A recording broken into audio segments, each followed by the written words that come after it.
একাত্তর জার্নালে সবাইকে স্বাগত জানাচ্ছি। আপনাদের সাথে আছি মিথিলা ফারজানা এবং আপনারা যারা একাত্তর জার্নাল দেখছেন, দেখবেন বলে পরিকল্পনা নিয়ে বসেছেন, তাদেরকে জানিয়ে রাখছি যে প্রত্যেক দিনকার মতো আজকে একাত্তর জার্নাল সারাদিনকার খবরাখবরগুলো নিয়ে বসেছে। যেমনি আছে আজকে দুঃখিত কমনওয়েলথ পার্লামেন্টারি অ্যাসোসিয়েশনের আজকের যে সম্মেলন সেটির খবর এবং তার সঙ্গে সঙ্গে ছোট ছোট বিভিন্ন খবর নিয়ে আমরা নিশ্চয়ই আপনাদেরকে যুক্ত করে নেব, কারো না কারোর সাথে যুক্ত করিয়ে দেব। এবং আপনারা www.facebook.com/একাত্তর জার্নাল এই ওয়েব পেজটিতে আমাদের সাথে যুক্ত হতে পারেন এবং পরামর্শ জানাতে পারেন প্রশ্ন, তার সাথে সাথে আপনাদের মতামত জানাতে পারেন। এবং আজকে আমাদের সাথে যারা রয়েছেন একাত্তর জার্নালের অতিথি হিসেবে তারা হলেন সিনিয়র সাংবাদিক রুহুল আমিন গাজী ও জগন্নাথ বিশ্ববিদ্যালয়ের গণযোগাযোগ ও সাংবাদিকতা বিভাগের শিক্ষক অধ্যাপক ডক্টর জুনায়েদ হালিম। আপনাদের দুজনকে একাত্তর জার্নালে স্বাগত জানাচ্ছি। আজকের বড় খবর তো নিশ্চয়ই যে সারা পৃথিবীর বিভিন্ন দেশ থেকে সংসদ সদস্যরা এসছেন এবং সেখানে বিভিন্ন বিষয়ে কথা বলবার যেমন কথা রয়েছে, তেমনি রোহিঙ্গা বিষয়টিও একটি বৈশ্বিক প্ল্যাটফর্মে আরো একবার তুলে ধরবার বিষয়টি বাংলাদেশ জোরের সাথে জানিয়েছে এই সম্মেলন শুরু হওয়ার আগে। আমি একটু যুক্ত করে নিতে চাই, ম্যাম ভবন থেকে আমাদের সাথে যুক্ত হচ্ছেন ফজিলাতুন্নেসা বাপি, সংসদ সদস্য, বাংলাদেশ আওয়ামী লীগ। আমি আশা করছি যে তাকে বড় পর্দায় আমরা দেখতে পাবো, কিন্তু তার আগে জনাব রুহুল আমিন গাজীর কাছে একটু যেতেই চাই যে এই সম্মেলনের কাছ থেকে আসলে প্রত্যাশাটা কি বাংলাদেশের মনে করছেন জনাব গাজী? এটা তো প্রত্যাশা তো আসলে সঙ্গত কারণে তারা বিভিন্ন দেশে তো প্রতিনিধিত্ব করে, তারা তো সংসদ সদস্য হিসেবে সেখানে মানুষের ম্যান্ডেট নিয়ে নির্বাচিত হয়েছে, সঙ্গত কারণে তারা মানুষের প্রতিনিধিত্ব করে, একটি দেশকে রিপ্রেজেন্ট করে। আমাদের এখন বড় ক্রাইসিস হচ্ছে রোহিঙ্গা ইস্যু। এই ইস্যুতে আমরা ইতিমধ্যে বিশ্ববাসীর দৃষ্টি আকর্ষণ করতে পেরেছি, এতে কোনো সন্দেহ নেই। কারণ জাতিসংঘ নিজে বা হিউম্যান রাইটস ওয়াচ এবং বিভিন্ন যে আন্তর্জাতিক প্রতিষ্ঠানগুলো আছে, মানবাধিকার প্রতিষ্ঠান, সেগুলো কিন্তু ইতিমধ্যে জেনোসাইড থেকে শুরু করে যে সমস্ত ঘটনাগুলো ঘটেছে, এমনকি ডে টু ডে তারা ছবিও সাপ্লাই দিয়েছে ওখানে নির্যাতনের কাহিনী বা ইত্যাদি বিষয়গুলি।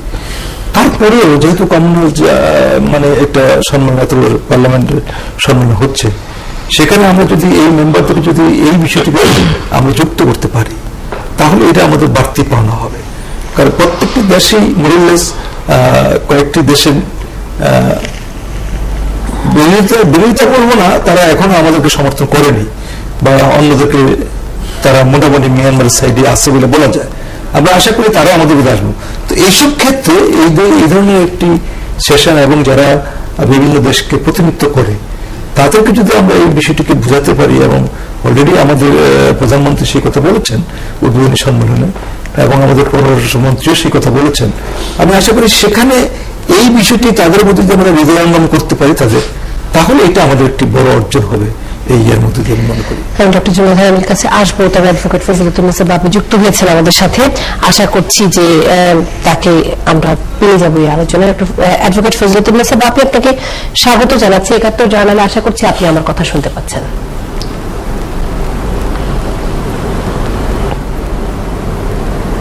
জি মিথিলা, আমি আপনাকে শুনতে পাচ্ছি, অনেক ধন্যবাদ। আমি একটু জানতে চাই যে আজকে আমরা দেখেছি যে রোহিঙ্গা ইস্যুটি, সরাসরি প্রশ্নে আসলে চলে যায়, রোহিঙ্গা ইস্যুটি তুলে ধরা হয়েছে আজকের যে সম্মেলনের শুরুর আলোচনায়, সেখানে মাননীয় প্রধানমন্ত্রী তিনিও এই বিষয়টি নিয়ে কথা বলেছেন। যেটি জানতে চাই যে আপনারা আশপাশে যে বিদেশি অতিথিরা ছিলেন, যারা এটি নিয়ে শুনেছেন, যারা এটি নিয়ে মত বিনিময় করেছেন, তাদের কি ধরনের মনোভাব দেখতে পেলেন? অ্যাডভোকেট বাপি। ধন্যবাদ আপনাকে মিথিলা। আপনি জানেন যে কমনওয়েলথ পার্লামেন্টারি অ্যাসোসিয়েশনের 63তম কনফারেন্স ঢাকার জাতীয় সংসদে মাননীয় প্রধানমন্ত্রী শেখ হাসিনা প্রধানমন্ত্রী হিসেবে উদ্বোধন করেছেন এবং সেখানে তিনি বক্তব্য রেখেছেন। এবং মাননীয় প্রধানমন্ত্রীর বক্তব্যের মূল অংশটি যদি আমি আপনার দৃষ্টিতে দিতে চাই, সেখানে তিনি বলেছেন যে রোহিঙ্গা ইস্যু বিশেষ গুরুত্বের সাথে কমনওয়েলথভুক্ত যে পার্লামেন্টারি অ্যাসোসিয়েশন রয়েছে, অর্থাৎ যে সংসদ সদস্যরা রয়েছে, তারা যেন আলোচনা করেন এবং মিয়ানমারকে তার নাগরিকদের উপর যে নির্যাতন চালাচ্ছে সেই নির্যাতন বন্ধ করতে এবং বাংলাদেশে বাধ্য করে অর্থাৎ বাস্তুচ্যুত হয়ে বল প্রয়োগ যে করছেন মিয়ানমার, যে বল প্রয়োগের মাধ্যমে বাস্তুচ্যুত হয়ে বাংলাদেশে যে সকল মিয়ানমারের নাগরিক রোহিঙ্গা যারা এসেছে বাধ্য হয়ে তাদেরকে যেন তাদের দেশে ফিরিয়ে না হয় সেজন্য চাপ সৃষ্টি যেন করা হয়, এরকম একটা আহ্বান মাননীয় প্রধানমন্ত্রী শেখ হাসিনা জানিয়েছেন। এবং তারপরে মিথিলা আপনি জেনে থাকবেন যে আজকে দুপুর 3:15 থেকে প্রায় 4:30 পর্যন্ত আমাদের মাননীয় পররাষ্ট্রমন্ত্রী একটি ব্রিফ করেছেন সেই হল অফ ফেমে বঙ্গবন্ধু আন্তর্জাতিক সম্মেলন কেন্দ্রে, এবং সেখানে মাননীয় পররাষ্ট্রমন্ত্রী সেই রোহিঙ্গারা যে 25 আগস্ট থেকে শুরু করে আজ পর্যন্ত কত সংখ্যক রোহিঙ্গা এসেছে এবং তারও আগে অর্থাৎ 78-79 সালে এবং 91-92 সালে যে রোহিঙ্গারা আসতে বাস্তুচ্যুত হয়ে অর্থাৎ স্টেটলেস হয়ে দেশ থেকে বাধ্য হয়েছিল সেই বিষয়গুলো তিনি সেখানে পুঙ্খানুপুঙ্খ বর্ণনা করেছেন। এবং জাতিসংঘের মাননীয় প্রধানমন্ত্রী শেখ হাসিনা ইউনাইটেড নেশনসের 72তম অধিবেশনে যে রোহিঙ্গাদের তাদের দেশে নিরাপদভাবে ফিরিয়ে দেওয়া এবং সুরক্ষা বলয় সৃষ্টি করার মাধ্যমে কোফি আনান কমিশনের যে সিদ্ধান্ত রয়েছে সেটিকে বাস্তবায়ন করবার জন্য যে সুনির্দিষ্ট 5টি প্রস্তাব রয়েছে সেগুলোর বিষয়ে মাননীয় পররাষ্ট্রমন্ত্রী ব্রিফে ছিল। এবং বাংলাদেশ বাধ্য হয়ে মিয়ানমারের নাগরিকদেরকে যে নির্যাতন করা হচ্ছে, নির্যাতনের ফলে তারা যে বাধ্য হয়ে বাংলাদেশে এসে প্রবেশ করেছে তাদেরকে মানবিক কারণে বাংলাদেশ আশ্রয় দিয়েছে এবং এটি একটি সাময়িক ব্যাপার, কিন্তু মিয়ানমারকে তার নাগরিকদের ফিরিয়ে নিতে হবে, এই বিষয়গুলো ছিল। এবং আপনি জেনে অত্যন্ত আনন্দিত হবেন মিথিলা যে আমি বাংলাদেশ দলের একজন ডেলিগেট হিসেবে সেখানে ছিলাম। আপনি জানেন যে এই সম্মেলনে 52টি রাষ্ট্রের 44টি রাষ্ট্র অর্থাৎ কমনওয়েলথভুক্ত 44টি রাষ্ট্রের 144টি ব্রাঞ্চ অর্থাৎ ন্যাশনাল এবং প্রাদেশিক পরিষদের ব্রাঞ্চ এখানে অংশগ্রহণ করছে এবং এত এখানে তাদের সাড়া পাওয়া যাচ্ছে, মানবিক সাড়া। এখানে ইউনাইটেড কিংডম অর্থাৎ ইউকে, অস্ট্রেলিয়া, কানাডা এবং আরো অন্যান্য দেশের প্রতিনিধি, প্রায় 16 জন প্রতিনিধি এই রোহিঙ্গাদের বাকি আমার যেটি খুব জানবার আগ্রহ সেটি হচ্ছে যে বিদেশি কোন অতিথি কি তাদের এই সফরে, আমাদেরকে এর আগে স্পিকার বলেছিলেন যে তারা যদি ইচ্ছা প্রকাশ করেন যে রোহিঙ্গাদের যে শিবিরগুলো রয়েছে সেগুলো ঘুরে দেখে আসতে চাইবেন তাহলে তারা যেতে পারবেন, সে ব্যবস্থা রাখা হয়েছে। সেক্ষেত্রে এরকম ইচ্ছে কি কেউ প্রকাশ করেছেন, এরকম কোন পরিকল্পনা কি হাতে নেওয়া হয়েছে আপনি কি জানেন? যে প্রকাশ করেছেন মিথিলা, আমি আপনার উদ্দেশ্যে জানাচ্ছি যে ইউকে সহ আরো বেশ কয়েকটি দেশের প্রতিনিধিরা ইচ্ছা প্রকাশ করেছেন এবং বাংলাদেশ জাতীয় সংসদ মাননীয় স্পিকার আপনি জানেন যে তিনি সিপিএর চেয়ারপারসন, তিনি সেই ব্যবস্থাটি গ্রহণ করবেন, এই ধরনের ইচ্ছা প্রকাশ করেছেন তারা। কোন প্রশ্ন আছে কিনা? আচ্ছা, মানে এই সম্মেলনে এখন পর্যন্ত ঠিক কতজন ডেলিগেট আজকে পর্যন্ত এসে হাজির হয়েছেন এবং আরো আমন্ত্রিত ডেলিগেট আসার সম্ভাবনা আছে কিনা, এবং যারা যেতে চাইছেন এরকম কতজন আসলে ডেলিগেট কক্সবাজারে, কুতুপালং বা উখিয়ায় যেতে চাচ্ছেন? 550-এরও বেশি। সেটা তো এই সম্মেলনটি 7 তারিখে আনুষ্ঠানিকভাবে শেষ হবে, শেষ হওয়ার পর যারা যেতে চাবেন তাদের বিষয়ে ব্যবস্থা নেওয়া হবে, সেটা তখন চিন্তা চেতনা করে আরো কতজন যেতে চান সেই সময়টিতে নির্ধারণ করা হবে। আর ইতিমধ্যে 550-এরও অধিক প্রতিনিধি, স্পিকার, ডেপুটি স্পিকার এবং মাননীয় সংসদ সদস্য সহ তারা এই সম্মেলনে অংশগ্রহণ করবে। আপনি বলেছেন যে সিপিএ চেয়ারপারসন আমাদের বাংলাদেশ জাতীয় সংসদের মাননীয় স্পিকার উনি উদ্যোগ নিয়েছেন এই ডেলিগেটদেরকে কুতুপালংয়ে এবং উখিয়া বা কক্সবাজারে যে সমস্ত রোহিঙ্গা শিবিরগুলো আছে সেখানে নিয়ে যেতে। সেই নিয়ে যাওয়ার জন্য মানে কি কি ব্যবস্থা আসলে করা হচ্ছে বা কি পরিকল্পনা আপনারা করছেন?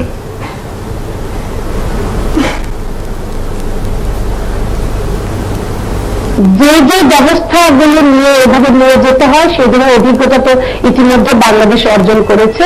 সেটা নিয়ে যেহেতু আমরা সিপিএর মতো এত বড় একটি সম্মেলন করে দেখাতে পেরেছি এবং আমাদের সক্ষমতা দেখাতে পেরেছি, এর আগে এপ্রিলে আমরা আইপিএ সম্মেলন করেছি। সুতরাং আমার মনে হয় যে বাংলাদেশ জাতীয় সংসদ, এটা আমরা এখন বিশ্বাস করতে পারি যে সঠিকভাবে যথার্থভাবে সেই ব্যবস্থাটি গ্রহণ করা হবে, বিশেষ করে ভারতীয় ডেলিগেট। কারণ আমরা মিয়ানমার রোহিঙ্গা ক্রাইসিস বিষয়ে ভারতের যে অনেক বেশি প্রোঅ্যাক্টিভ যে ভূমিকা আমরা প্রত্যাশা করি বাংলাদেশ, সেই প্রত্যাশা অনুযায়ী কিন্তু আমরা এখনো পর্যন্ত মানে অতটা শুধু ত্রাণ সহায়তা।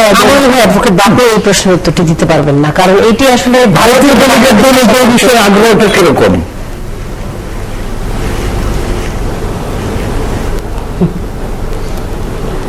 দেখুন, আমার সাথে যে দু একজনের কথা হয়েছে, এটা তো সাইড টু সাইডের কথা হয়, আমাদের এমপিদের সঙ্গে কথা হয়, যাদের সঙ্গে রোহিঙ্গা বিষয়ে কথা হচ্ছে ভারতের প্রতিনিধি দু একজনের সঙ্গে যে কথা হয়নি তা নয়, কিন্তু আমি দেখলাম যে যখন আমরা রোহিঙ্গাদের বিষয়টি সঠিকভাবে বলতে পারছি এবং তাদের দেখলাম, আমি আমার কাছে যেটি ধরা পড়েছে বা আমার কাছে যেটি প্রতীয়মান হয়েছে যে তারা যথেষ্ট এই বিষয়ে সচেতন হয়েছেন, সতর্ক হয়েছেন এবং রোহিঙ্গাদের বিষয়ে তাদের সহমর্মিতা আমি পেয়েছি। অনেক ধন্যবাদ বাপি আমাদের সাথে যুক্ত হওয়ার জন্য। ডক্টর জুনায়েদ আলম কি ভাবে মতামত দেবেন এই বিষয়ে? যেটা হলো যে রোহিঙ্গা ক্রাইসিসটা এখন আর শুধুমাত্র মানে বাংলাদেশ বর্মার নিজস্ব ব্যাপার নয় বা দ্বিপাক্ষিক বিষয় আছে বলে আমার মনে হয় না। এটা একটা গ্লোবাল ইস্যুতে রূপান্তরিত হয়েছে এবং গ্লোবাল ক্রাইসিসই এটা পৌঁছে গেছে। আমরা এর মধ্যে দেখেছি যে আমেরিকান কংগ্রেস নানা রকম অবরোধ ইত্যাদি পরিকল্পনা করছে, আবার কিন্তু আজকে আমাদের যে অংশীদারিত্ব ভিত্তিক যে আলোচনা শুরু হয়েছে সেখানে কিন্তু আবার একটু ভিন্ন ভিন্ন সুরের আভাসও পাওয়া গেছে।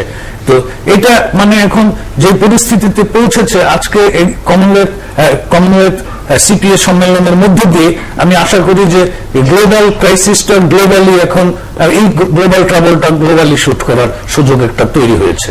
একটা কথা শুধু বলতেই পারি, বলতেই চাই আমি একজন সাধারণ মানুষ হিসেবে, সেই আলাপটিও বোধহয় আমাদের সবসময় করা দরকার, যেহেতু আমরা জনমানুষের কথা বলতে চাই।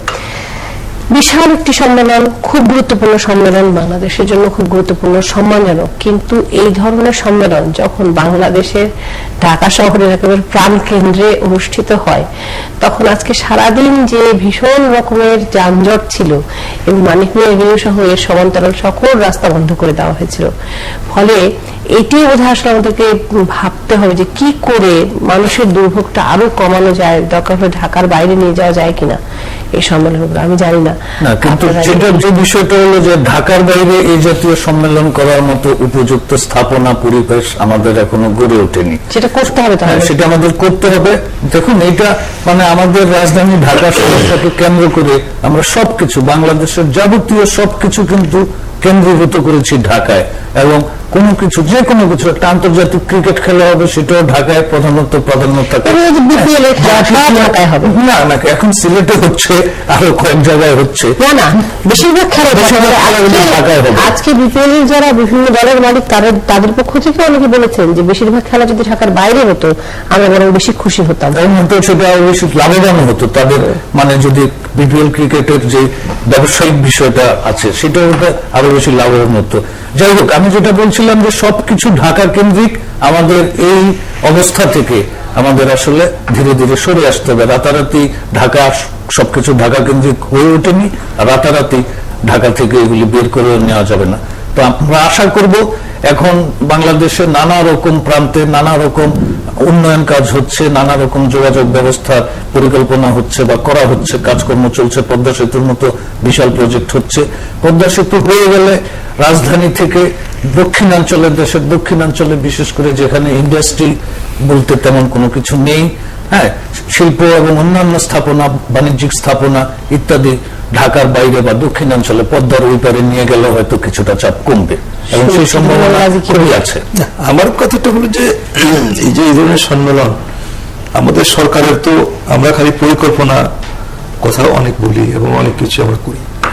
ঢাকা শহরে দেখেন এখন পর্যন্ত ঢাকা শহরের রাস্তাঘাটের যে অবস্থা, আমরা যারা চলাচল করি, এগুলো ঠিক মতো কার্পেটিং অনেকদিন ধরে হচ্ছে না। একটা ফ্লাইওভার সম্প্রতি উদ্বোধন হয়েছে, আজকে দেখলাম আমি পিটিভিতে যে ওখানকার যে প্রকৌশলী তিনি বক্তব্য দিচ্ছেন যে খুব যানজট নিরসন হয়েছে।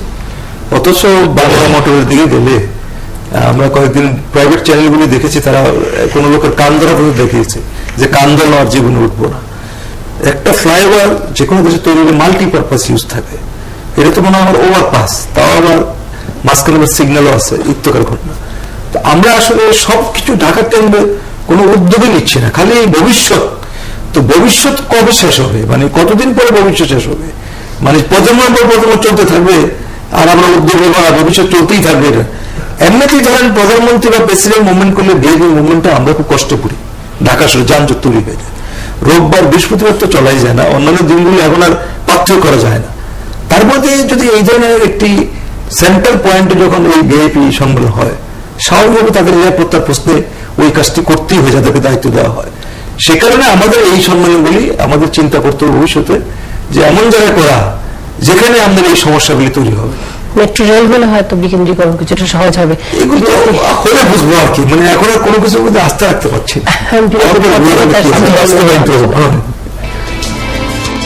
21শে ডিসেম্বর ভোটের তারিখ ঠিক করে রংপুর সিটি নির্বাচনের তফসিল ঘোষণা।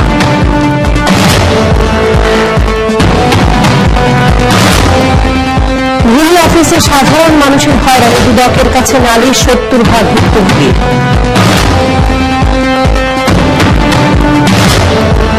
মিয়ানমারের উপর অবরোধ নয়, রোহিঙ্গা সংকটের শান্তিপূর্ণ সমাধান চায় যুক্তরাষ্ট্র।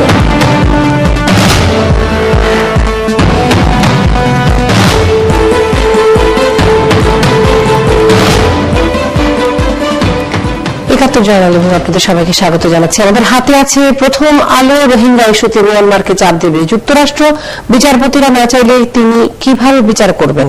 খুব সম্ভবত প্রধান বিচারপতির ফিরে আসা নিয়ে এই মন্তব্য। অ্যাটর্নি জেনারেল চ্যাম্পিয়নের মতো ফিরল ঢাকা।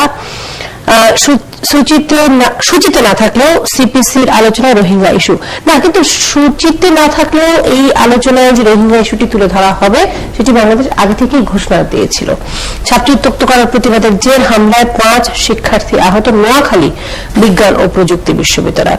এই রোহিঙ্গা ইস্যু নিয়ে আমরা একটু কথা বলতে চাই। আমাদের সাথে যুক্ত আছেন, কি কথা বলতে চাই সেটিও বলছি। আমাদের সাথে যুক্ত আছেন জনাব আবুল কাশেম সিদ্ধান, সাধারণ সম্পাদক হোটেল মোটেল গেস্ট হাউস মালিক সমিতি, যেটি ওই এলাকায় যারা পর্যটন নিয়ে ব্যবসা করছেন, পর্যটন বাণিজ্যের সাথে যুক্ত, তারা বলছেন যে রোহিঙ্গাদের আগমনের পর কক্সবাজার অঞ্চল, যেটি আসলে বাংলাদেশের মূল পর্যটন এলাকা, সেই এলাকার ব্যবসার অবনতি ঘটেছে। সেই খবরটি নিয়ে কথা বলতে চাই জনাব আবুল কাশেম সিকদারের সাথে। তিনি ফেসবুক কলিংয়ের মাধ্যমে আমাদের সাথে যুক্ত হচ্ছেন। আশা করছি তিনি আমার কথা শুনতে পাচ্ছেন। জনাব সিকদার, আপনি কি আমার কথা শুনতে পাচ্ছেন কিনা? আমরা বারবার শুনতে পাচ্ছি যে সেই এলাকা, মানে কক্সবাজার এলাকা নিয়ে আপনারা বারবার উদ্বিগ্ন, সেটি জানা যাচ্ছে এবং জানা যাচ্ছে যে এই এলাকার যথেষ্ট ক্ষতি হয়েছে। আমাদেরকে কি একটু চিত্রটি বলতে পারেন কিনা, কি হয়েছে, কি সমস্যা? আমি শুরুতে বিশ্ববাসী নানাবাড়িকে কক্সবাজার পর্যটন নগরী থেকে পরবর্তী টিভি সকাল শ্রোতা দর্শককে আমাদের মৌসুমী অভিনন্দন জানাচ্ছি।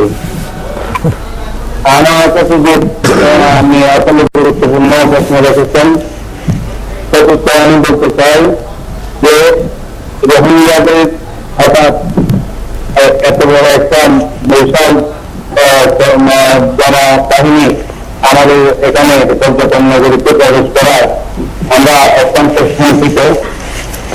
আমরা এখন আমাদের যে ব্যবসা পর্যটনের, সেটা আমি বলবো না যে এই মুহূর্তে খুব খারাপ, কিন্তু আমরা খুব খারাপের আশঙ্কা করতে এজন্য ইতিমধ্যে আমাদের প্রায় 3-4 হাজার একর জমি জুড়ে রোহিঙ্গারা যে আবাস ভূমি গড়ে তুলছে, সেক্ষেত্রে আমাদের পরিবেশ দূষণ শুরু হয়েছে, পরিবেশের বিপর্যয় ঘটছে। আর ইতিমধ্যে আমরা কিন্তু একটু বোঝার চেষ্টা করি, মূল পর্যটন এলাকা থেকে এই রোহিঙ্গাদের আবাসস্থল বা রোহিঙ্গাদের শিবির কতটা দূরে? আমাদের তো 120 কিলোমিটার সমুদ্র পর্যটন নগরী। এখন রোহিঙ্গাদের যেখানে প্রতিপালনে যেখানে রোহিঙ্গারা অবস্থান করছেন, সরকার রাখছেন, সেখান থেকে 3 থেকে 7 কিলোমিটারের মধ্যে অন্তত 30 কিলোমিটার সমুদ্র সাগর পার রয়েছে, যেখানে পর্যটকেরা দৈনন্দিন যাতায়াত করে এবং যেখানে এক্সক্লুসিভ জোন হতে যাচ্ছে। আমাদের বলতে হবে যে পর্যটনের পিঠেই তাদের এখন অবস্থান। না, এক্ষেত্রে আপনারা আসলে কি ভেবেছেন? মানে ধরুন রোহিঙ্গা সমস্যা সমাধান নিয়ে সরকার একটি ব্যবস্থার কথা ভাবছে, চেষ্টা করছে, সেটি আমরা জানি, কিন্তু বেসরকারি উদ্যোগে যারা এই বাণিজ্যের সাথে যুক্ত, তারা কি ভাবছেন ওই এলাকার, বিশেষ করে আমাদের যে মুহূর্তে মনে হচ্ছে একজন সাধারণ মানুষ হিসেবে, ওই এলাকার নিরাপত্তার বিষয়টি আপনারা কিভাবে নিশ্চিত করবেন? আমরা ইতিমধ্যে প্রশাসন সহ এবং যারা পর্যটন ব্যবসায়ী, পর্যটন সংগঠন, আমরা সবাই সম্মিলিত ভাবে অবস্থান থেকে সিদ্ধান্ত নিয়েছি যে কোনো অবস্থাতে রোহিঙ্গাদেরকে আমরা এখানে কর্মী হিসাবে নিয়োগ করবো না। রোহিঙ্গাদের বিচারণে চোখে দেখা মাত্রই আমরা প্রশাসনকে জানাবো। আর আমরা ইতিমধ্যে যে আসার আলো দেখেছি যে সরকার যে একটা ম্যানেজমেন্ট ব্যবস্থাপনা, সরকারের যে ব্যবস্থাপনা, এই ব্যবস্থাপনা যদি অব্যাহত থাকে আমরা আশা করছি যে তারা আমাদের পর্যটনের বাণিজ্য যেখানে আমরা করছি, আমি যেখানে কথা বলছি, যেখানে 250টির অধিক হোটেল মোটেল সতর্ক হয়েছে, সেই জায়গাতে তারা আসতেই পারবে না, সেটাই আমরা আশা করছি। এবং আমরা সেই ব্যাপারে কঠিন অবস্থানে আছি। কোন প্রশ্ন আছে? আপনি বলছেন যে এক্সক্লুসিভ জোন, যে পর্যটন এক্সক্লুসিভ জোন, সেটার খুব সন্নিকটবর্তী হল কুতুপালং এবং রোহিঙ্গাদের বর্তমান আবাসস্থল। এই এক্সক্লুসিভ জোন নিয়ে তো সরকারের অনেক মহাপরিকল্পনার কথা আমরা ইতিপূর্বে জেনেছি গণমাধ্যমের মাধ্যমে। তো সেই যে এক্সক্লুসিভ জোন সংলগ্ন এলাকার রোহিঙ্গারা আবাস ঘিরে বসেছে বা তাদেরকে এখন আশ্রয় দেওয়া হচ্ছে, এই বিষয়টাকে আপনারা কিভাবে কতটা গুরুত্ব দিয়ে দেখছেন? আমরা বললেন যে অধিকাংশ পর্যটকের সাধারণ বিচারণস্থল এখানে প্রাকৃতিক দৃশ্য এবং সমুদ্র উপভোগের জন্য, এই সমস্যাটাকে আপনারা কিভাবে মোকাবেলা করবেন? রোহিঙ্গারা এখানে দীর্ঘস্থায়ী অবস্থান করে সেটা আমরা মোটেই আশা করছি না। আমরা আশা করছি যে সরকার যত সম্ভব স্বল্পতম সময়ে রোহিঙ্গাদের ওখান থেকে সরাবেন এবং রোহিঙ্গাদের দেশে চলে যাবেন। যদি রোহিঙ্গারা ওখানে থাকে তাহলে আমাদের পর্যটনের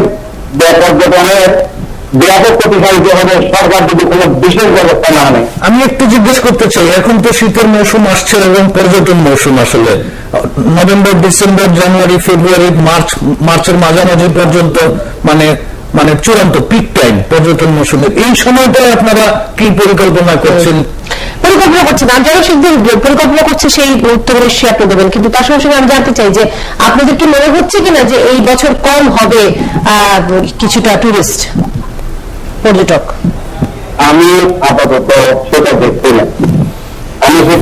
এ কারণে এই এখনো পর্যন্ত পর্যটনের যে বিপর্যয়টা ঘটছে, প্রাকৃতিক দৃশ্যের যে অবনতি ঘটছে, সেইটা পর্যটকদের দৈনন্দিন দর্শনীয় স্থানে নয়। এটা যখন এক্সক্লুসিভ জোনটা কার্যকর হবে, এক্সক্লুসিভ জোনে যখন পর্যটকরা অবস্থান করবে তখন এটার একটা ব্যাক এফেক্ট শুরু হবে। আর সবথেকে মারাত্মক রোহিঙ্গারা ওই ক্যাম্প ছেড়ে আমাদের পর্যটন কেন্দ্রে আইসে তাদের কাজকর্মে এবং তাদের অবস্থান তৈরি করবে। আরেকটি প্রশ্ন জনাব শিকদার, সেটি হচ্ছে যে সেক্ষেত্রে কত টাকার ক্ষতি হওয়ার সম্ভাবনা আছে? আমি তো বলবো যে যদি রোহিঙ্গারা আমাদের পর্যটন নগরীতে অবস্থান করতে পারে এবং এটা দীর্ঘায়িত হয়, তাদের যদি এখন যে তাদের স্বভাব, এই সমস্ত স্বভাব আচরণ যদি আমাদের পর্যটকের গায়ে তোলা লাগে, তাহলে তো এটা থাকার জন্য এটা আমাদের টোটাল ইন্ডাস্ট্রিতে এটা বড় ধরনের ক্ষতি হবে, যে এটা এই মুহূর্তে থাকার অঙ্গ মিলানো যাবে না। এটাই বিকাশমান এবং বিকশিত পর্যটনের মারা যেতে পারে। অনেক ধন্যবাদ জনাব শিকদার আমাদের সাথে যুক্ত হওয়ার জন্য এবং আমাদেরকে এতটা সময় দেওয়ার জন্য। আমার মনে হয় এটি নিয়ে জনাব আমিন গাজী কিছু বলবেন কিনা? না, রোহিঙ্গা ইস্যুটি তো আমাদের জন্য একটি বড় ধরনের সমস্যা, এভাবে কোনো সন্দেহ নেই। আন্তর্জাতিক ভাবে আমরা দৃষ্টি আকর্ষণ করতে সমর্থ হয়েছি, এটাও আমি মনে করি। এখন যেটা আমাদের প্রয়োজন সেটা হলো আমাদের রাশিয়া, চীন এবং ভারতকে আমাদের সাথে চাই, এবং তারা যদি আমাদেরকে আন্তর্জাতিক সম্প্রদায় যেভাবে এগিয়ে আসছে সেভাবে এগিয়ে আসে, তাহলে এই সমস্যার সমাধান হতে পারে। আর দীর্ঘমেয়াদী এই সমস্যার সমাধান যদি দীর্ঘমেয়াদী হয়, এইটা বাংলাদেশের জন্য সার্বিক একটি বিপর্যয়, শুধু পর্যটন নয়, এটা সার্বিক বিপর্যয়, কারণ আমাদের সেই সক্ষমতা নেই যে দীর্ঘস্থায়ী তাদেরকে আমরা ধারণ করতে পারি। আমরা ডক্টর জওয়াল থামিন কিছু যোগ করবেন কিনা, না হলে আমি এখানে যাব। দেখুন, মানে আন্তর্জাতিক বিশ্ব বলতে মানে European union, United states of America বা ইউকে, ফ্রান্স, এরা কিন্তু খুব স্ট্রং অবস্থান নিয়েছে। যদিও মানে ইউনাইটেড স্টেটস এর মানে মানে মানে মন্ত্রী বর্গ আসছেন, আমাদের এখানে এসছেন, মার্কিন পররাষ্ট্রমন্ত্রীও খুব শীঘ্রই নভেম্বরের এই 15 তারিখের নাগাদই মিয়ানমার সফর করবেন। আমরা আশা করব যে মার্কিন যুক্তরাষ্ট্র একটা অত্যন্ত প্রভাবশালী রাষ্ট্র হিসাবে মিয়ানমারের উপর চাপ দিয়ে অথবা তাদেরকে কনভিন্স করতে পারবে, এবং পাশাপাশি ভারত, রাশিয়া, চীন যারা ভীষণভাবে মিয়ানমার এবং রাখাইন স্টেট বা আরাকান স্টেট যেটি, সেখানে তাদের নানা রকমের ব্যবসায়িক এবং বাণিজ্যিক ইনভেস্টমেন্ট ইত্যাদি স্বার্থ আছে। স্পেশালি চীনের স্বার্থটা অনেক বেশি গুরুত্বপূর্ণ, এবং চীনের ভূমিকাটা অত্যন্ত গুরুত্বপূর্ণ, কারণ চীন শুরু থেকেই অনেক আগে থেকেই আমরা করেছি, অনেকদিন ধরেই করেছি, প্রভাব বিস্তার করে আছে। আমি মনে করি যে বাংলাদেশের উচিত হবে চীন, রাশিয়া এবং ভারত এই 3 রাষ্ট্রকে অনেক বেশি কনভিন্স করার প্রচেষ্টা নেওয়া। জি, সমকাল আছে হাতে মিয়ানমারকে চাপ সৃষ্টিতে সিপিসিতে প্রস্তাব গ্রহণ, যেটি আমরা একটু আলাপ করছিলাম। সাংবাদিক উৎপলকে পাওয়া যায়নি, খবরটি একটু পুরনো। সাংবাদিক উৎপলকে পাওয়া গেছে, এবং মির্জাপুরে একটি হাসপাতালে সাংবাদিক উৎপল চিকিৎসাধীন আছেন। এবং ঢাকায় 96% বাসে অতিরিক্ত ভাড়া, এই খবরটি একটু বেশি অংশে আমরা যেতে চাই, কারণ 96% এই বাসের মধ্যে সিটিং সার্ভিস বলে যে সার্ভিস দেওয়া হয় সেটি আসলে বস্তুত সিটিং সার্ভিস বলে কিছুই নয়, তেমনটি বলছেন যাত্রী কল্যাণ সমিতির নেতারা।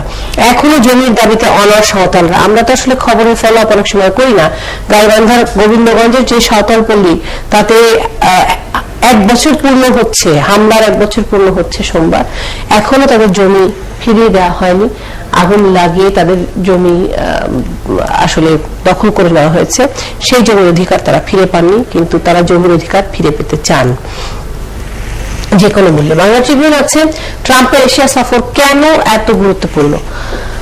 আমার মনে হয় এটি একটি ভালো আলাপ, এবং আলাপের প্রয়োজন রয়েছে। বিএনপি জামায়াতকে কক্সবাজারের আসন ভাগ করে দিলেন খালেদা জিয়া। কক্সবাজার জেলার 4টি আসনকে বিএনপি জামায়াতের মধ্যে ভাগ করে দিয়েছেন 20 দলীয় জোট প্রধান খালেদা জিয়া। জনাব গাজী এই বিষয়ে কিছু আলোকপাত করতে পারেন কিনা? নিউজটা আমি পড়িনি আসলে, কিভাবে বলছে যে 20 দলীয় জোট প্রধান খালেদা জিয়া কক্সবাজার জেলার 4 আসনের মধ্যে বিএনপিকে 3টি ও জামায়াতকে 1টি আসন বন্টন করে দিয়েছেন। গত 30 অক্টোবর কক্সবাজারের উখিয়ায় রোহিঙ্গা ক্যাম্প পরিদর্শনের সময় স্থানীয় নেতাকর্মীদের নিজের মনোভাবের কথা জানিয়ে দেন খালেদা জিয়া। এই জেলার বিএনপির দায়িত্বশীলদের সঙ্গে কথা বলে বিএনপি চেয়ারপারসনের এই সিদ্ধান্তের কথা জানা গেছে। যদি আমরা 5 জনের ছবি দেখছি, উনি বলছেন যে খবরে বলা হচ্ছে যে 4টি আসনকে ভাগ করে দেওয়া হয়েছে। এবং আমির খসরু মাহমুদ চৌধুরীর বরাদ দিয়ে বাংলা ট্রিবিউন বলছে যে খালেদা জিয়া কক্সবাজারে থাকুন বা না থাকুন, জাতীয় নির্বাচন নিয়ে তো মানুষের মধ্যে আলোচনা আছে। বিএনপি একটি নির্বাচনমুখী দল, ফলে দলের মধ্যে নির্বাচন নিয়ে আলোচনা থাকবে, পর্যালোচনা থাকবে, এটাই স্বাভাবিক। যাই হোক, এখানে একটি হলো আমরা সালাউদ্দিন সাহেবের স্ত্রী, সালাউদ্দিন সাহেব যেহেতু অসুস্থ, তিনি না আসতে পারলে স্ত্রী হয়তো প্রার্থী, তাদের দুজনের মধ্যে যে কোনো একজন, আমরা 4 জনে এই আসনটি যিনি ভাগ করার কথা বলছেন, এখানে কিন্তু 4টি আসনের মধ্যে অলরেডি 3টি বিএনপি আছে, 1টি জামাত আছে, এটা আগে থেকেই সেক্ষেত্রে আছে আর কি। তো এখন নতুন ভাগ না আর কি, এটা আগে থেকে আমরা এখানে এইভাবে আছে ভাগাভাগিটা আছে, মানে 2014 আগে থেকে। 2014 অবশ্য আগে, 2014 নির্বাচনই করতে হবে, সেটা তো ভিন্ন কথা। 2014 আগে 3টি আর 1টি ভাগে ছিল। সিপিএ সলিডারিটি অন রোহিঙ্গা এটি EC states to begin with city post BNP, এটি আলাপ করবার আমার মনে হয় প্রয়োজন রয়েছে। রংপুর সিটি কর্পোরেশন নির্বাচন সামনে, এবং আজকে তফসিল ঘোষণা করা হয়েছে, এবং খুব গুরুত্বপূর্ণ খবর, কারণ অনেকেই বলছেন যে এটি একদিকে যেমন সরকারের জন্য পরীক্ষা, তেমনি নির্বাচন কমিশনের জন্য পরীক্ষা, তাই কি রেপ্রেজেন্ট হলেন? হ্যাঁ, অবশ্যই, কারণ রংপুর সিটি কর্পোরেশন হওয়ার পর এই প্রথম সেখানে প্রতীক ভিত্তিক নির্বাচন হচ্ছে, অর্থাৎ দলীয় প্রতীক ভিত্তিক নির্বাচন হচ্ছে, এবং সেখানে বর্তমানে যিনি মেয়র শরফুদ্দিন সাহেব, শরফুদ্দিন না, উনি আওয়ামী লীগেরই লোক, যদিও তখন তার নৌকা প্রতীক নিয়ে করেননি, এবং তাকে নিয়ে যথেষ্ট বিতর্ক দেখা দিয়েছে। আজকেও আমি সন্ধ্যায় টেলিভিশনে দেখছিলাম যে স্থানীয় পর্যায়ের আওয়ামী লীগের বিভিন্ন গ্রুপ বা তারা তার নানা রকম কর্মকাণ্ডের বিরুদ্ধে, এবং মেয়র হিসেবে রংপুরের নানা রকম উন্নয়ন কর্মকাণ্ড সংক্রান্ত নানা রকম বিলবোর্ড, প্রচার প্রচারণা ইত্যাদি যে উনি স্থাপন করেছেন, সেগুলির বিরুদ্ধে তারা বিক্ষোভ করেছেন আওয়ামী লীগের পক্ষ থেকে, আওয়ামী লীগের বিভিন্ন মনোনয়ন প্রত্যাশী প্রার্থীদের কর্মী সমর্থকরা।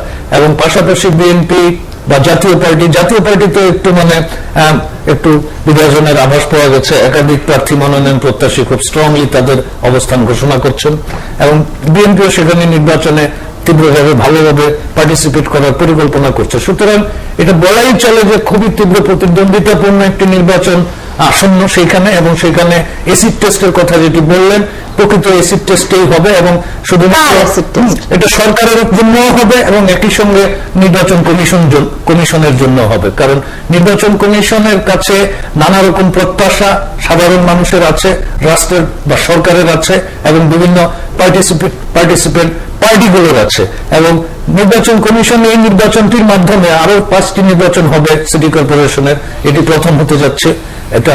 এবং নির্বাচন কমিশন কিন্তু একটা বড় ধরনের পরীক্ষার সামনে আসলে পড়লো এবং তারা জাতীয় নির্বাচনের জন্য নিজেদেরকে কতটুকু প্রস্তুত করে তুলতে পারছেন এই নির্বাচনগুলোর মাধ্যমে সেটি প্রমাণ হয়ে যাবে। একটি খবর দিকে একটু দৃষ্টি আকর্ষণ করছে, যেহেতু এই কক্সবাজার আসনটি নিয়ে আমরা কথা বলছিলাম, 4টি আসনের কথা বলছিলাম, সেই আসনের একটি আসন হয় জনাব সালাউদ্দিনের চৌধুরীর হাতে দেওয়া হবে, সালাউদ্দিন আহমেদকে দেওয়া হবে অথবা তার স্ত্রীকে দেওয়া হবে।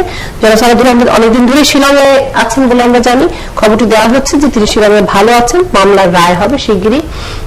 তার বিরুদ্ধে এখন একটি মামলা দায়ের করা হয়েছে, অবৈধ অনুপ্রবেশের মামলা।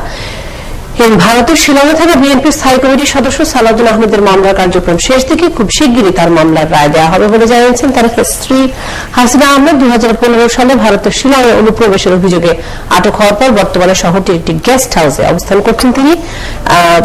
সেখানে স্থানীয় কোর্টে হাজিরা দিয়ে সময় কাটছে বিএনপির সিনিয়র নেতার।